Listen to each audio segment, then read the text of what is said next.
Starting or scaling a business requires consistent failure. Now, I remember watching my son learn to whistle, and at the time I'm doing this video, that was just in the last 6 months, and he had this great idea. He knew how he wanted to sound. He knew what it needed to do. No, right? He needed to be able to blow air out of his mouth and make a noise, but he was horrible at first. He had the idea, he had the vision, but he was horrible at first. He had not done it. In fact, when he first started learning to whistle, it was right. All it was air, and that's all that you heard coming from him. But he kept practicing, and it was incredible to watch. He was practicing before he fell asleep. He was practicing while we were driving down the road. I even heard him practicing on the toilet one day. And that boy, even when distracted by a video game, was practicing whistling.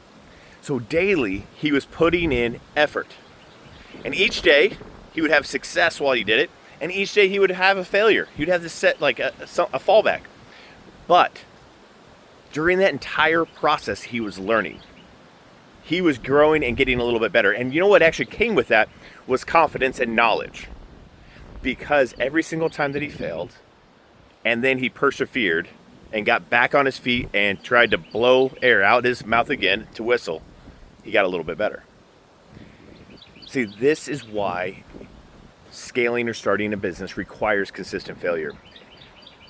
And the purpose of that is that that's where our learning pieces happen. We're going to learn from videos. We're going to learn from other speakers. We're going to learn from something we see on the internet, right? But going out and doing the consistent action of putting ourselves out there and allowing ourselves and being okay with, I'm going to fail. Letting that be a reality. Now, of course, the more that we do it, the better we get at not failing, right? We're able to analyze more pieces and everything else. And so hopefully we do it less, or our failures are smaller because we've minimized the impact of them as we continue to grow. But that's part of the process. And that's also the part of the process that holds a lot of people back. I don't want to fail. I don't want to look stupid. I don't want people to laugh at me. And you know what?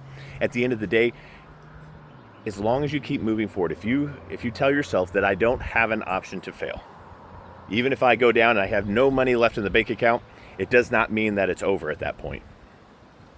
It just means that you've learned another lesson and you're going to re-gauge that next step forward. So keep that thought process in mind. Learning to whistle is a lot like starting and scaling a business.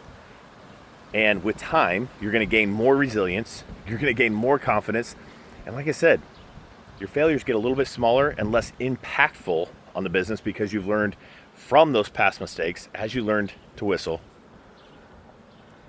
to manage and grow your business. It doesn't matter what that business is. This is a consistent key for all of it. And this is also the thing that holds people back. It holds them back from starting. It holds them back when they reach this point, right? They've reached this spot and they go, oh gosh, I need to make some steps from here, but they're kind of scary. I've been there. I had a growing, successful business, and then I almost lost it all.